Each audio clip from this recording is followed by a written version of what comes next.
The spiritual aspects of the intentions and manifestations alchemy of self program. Okay. Peace, peace, peace. What's poppin'? I'm your boy, Sincere Seven. What's poppin', my weebles?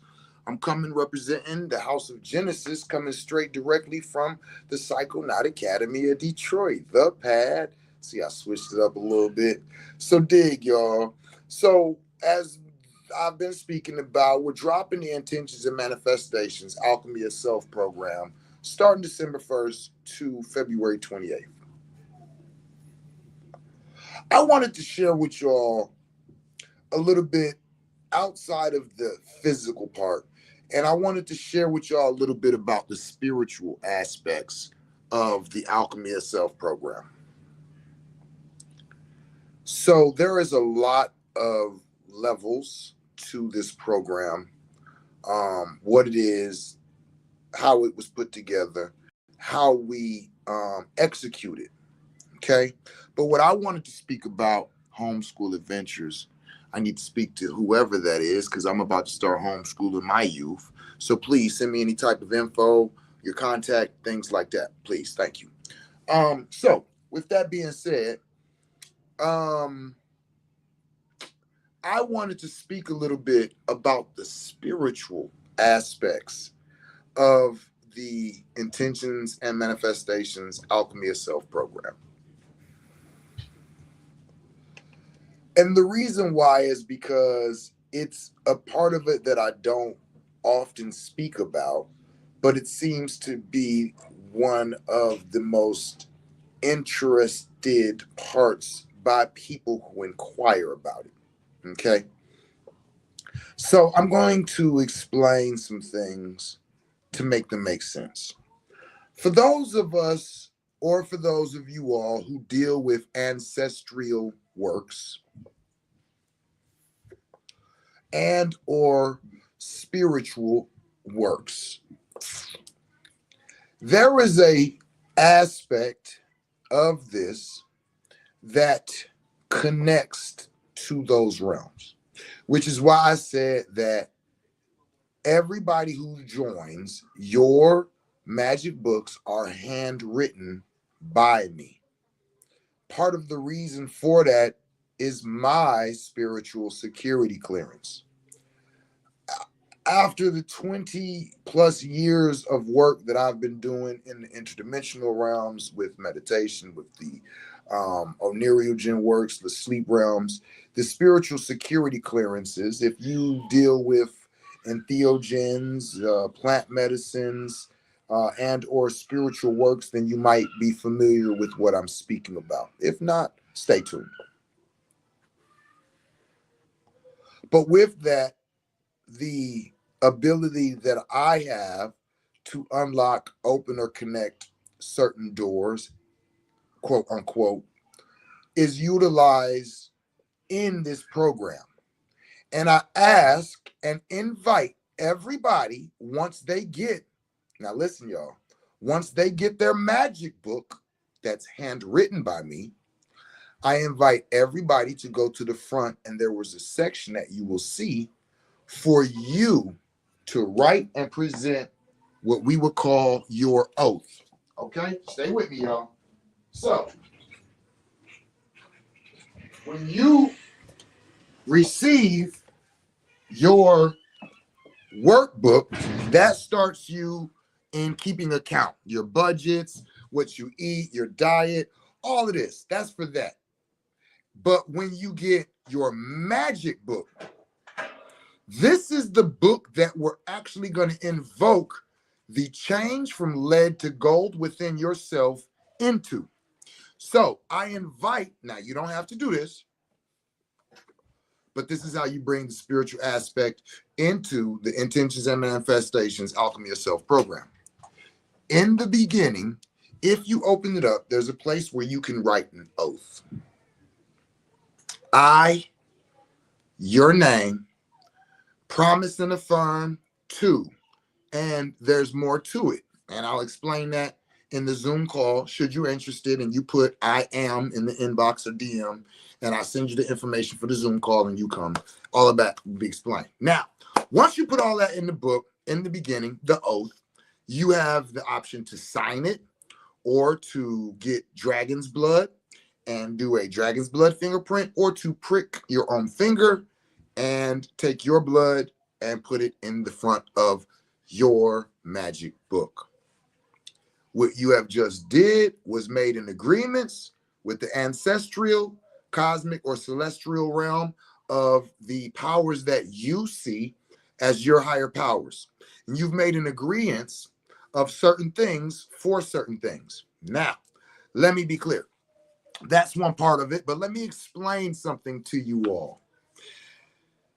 A lot of people will plan on doing things and say they're going to do things, and your ancestral blessings are placed into that execution. For instance, you say, I'm going to school for the next 6 months. I'm going to this school and I'm going to go there until I get certified in blank, blank, blank.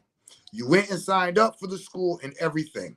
Once you did that, the ancestral realm is saying, okay, we're trying to make certain things happen for this individual. Let's just go ahead and place that into the execution of what they've already promised themselves that they will do. So in the 3rd month of them going to this school, they will meet so-and-so. I've already arranged this with their ancestors, that this person is also, and so they'll meet, they'll connect, they'll get a great friendship. This person will give this person what they need. This person will give this person what they need. Boom, the blessings are in play. They set. But what happens is you started school, and 2 weeks in, you hung out and you missed a couple days, and your instructor pulled you to the side and said, look, now get your shit together. You ain't gonna pass. You're like, I don't like how he talked to me. You know what? I ain't going to this class. I'm gonna wait and I'm gonna take it next semester. And you drop out the class after the 1st month. And then 3 months later, you're sitting somewhere and you're frustrated. No blessings came. Nothing happened. You're like, damn, I don't ever get no blessings. What's going on? I do right. I try to did. No. It was placed. It was in place. You were supposed to get that the 3rd month into what you said you was going to do, but you didn't follow through what you said you was going to do. And this happens so much. And the 3rd time that I used the Intentions and Manifestations Alchemy of Self program for myself, because I had to use it for myself before I put it out in public. This is something that I've been working on over 10 years. I've released it, I think, 5 times. So this is not new. It's just every few years or so, I re-release it. But I was doing it about the 3rd time. And I was taking a business. You got time? You good? Okay. I was taking a business class. The business class was about 90 days long. I was in my 2nd or 3rd week, and I was dressed like this. And everybody in class was dressed like this. And something told me, this is a business class, and nobody in here comes dressed like we're doing business. Like, it's very lax, and they cool with it. It's nobody's saying nothing. But something told me, next week, come dressed like you do business. And I did. And in the class, the instructor, Ezra is his name, Ezra Brown, he says, hey, Seven, what made you dress like that today? And I was like, I just felt like this is a business class and we all kind of just dress kind of real cool and casual. And I felt like maybe we need to start dressing the part for what we're coming here for.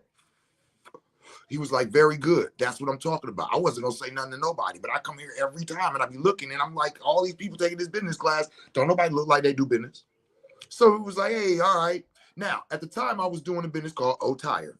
And he asked me, hey, are you doing your business now? I said, no. He said, why not? I said, well, I don't have the equipment.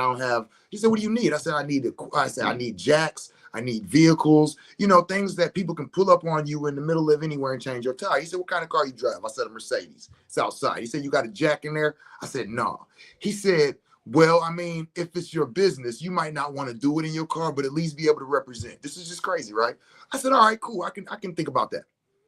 Left class that night, had a flat tire. No bullshit. I even thought to myself, did the teacher flatten my tire to teach me a lesson? It fucked me up. I had a flat tire. Somebody assisted me with getting to a gas station, getting to fix a flat, getting my tire fixed, all of this stuff. And at the end of all of that, I remembered I had a meeting set up with somebody, listen, for my cannabis-infused wine company. It was a VIP. The first time that I was meeting somebody of a high level. That meeting was supposed to be an hour ago. I had totally forgot. I'm like, fuck. He was supposed to meet me at my house. I call him up on the phone. I'm calling and calling and calling. Now, mind you, the house that I'm staying in was absolutely no place to do business. I was squatting. It was a bando. Okay, I went from a boss to a bum. I'm at bum status at this point. I'm telling y'all a story.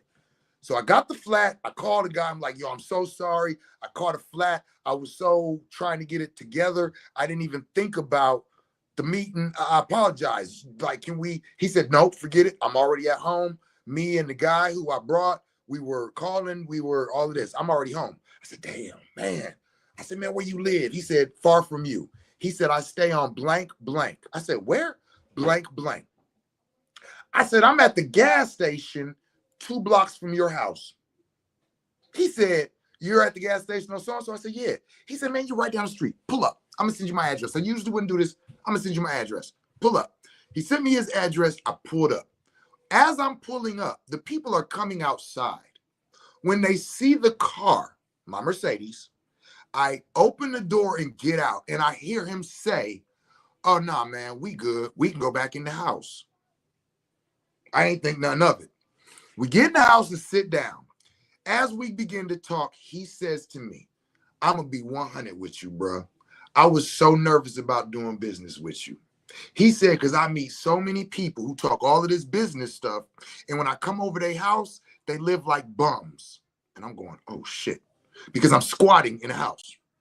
He says, so the talking to you, you sounded hood, so I was kind of like, but when you came over and I seen the car, first of all, like, okay, you got it. But then you got out and I seen you dressed for business. Man, I'm totally comfortable. We ready to do business. He introduced me to the VIP. I shook his hand. We sat down. My man bought out every case of wine that I had. What am I meaning by this? I'm saying to you all, if that dude would have ended up pulling up to my house the way he was supposed to, he would have never did business with me. Okay? I'm saying that me, intentions and manifestations, saying I'm going to be taking this business class up until this date. Ancestrally, this was put into place. I already know by the way everything happened, how everything executed, and who all was involved and how it went. So what I'm saying is, I don't know how the tire got flat, but it was planned so that I could not make it home, so that I could be right around the corner from his house. And what told me to dress business that day. All of these things is the things that I'm talking about when I say ancestrally. There is no space and time continuum when you get outside of the terrestrial realm of things. So the idea of making something happen in a certain time frame is not something ancestral that's meant. So when ancestral, when you're looking to your ancestors or cosmic or celestial guidance or assistance, when you ask for it, it's put into play in the scheme of what you're supposed to be into. The whole goal is to stay into what you're supposed to be into. The things that you have planned and that you've given your word that you should do. That's what's in the intentions and manifestations. Only the things that you said that you're going to do. So then that from that point on, any and everybody that can assist you with that, from your community to those ancestrally and cosmically, can assist you within it, because you're already in a program or in accordance to what you're saying you're going to do. So that's my testimonial of how that helped me out, how that worked for me, and the ancestral aspects of the intentions and manifestations Alchemy of Self program. If you're interested, DM or inbox me, IAM, and I will send you the link to the Zoom call where all the details will be supplied. Thank you, and tell somebody you love them in a language they can understand it in. Peace.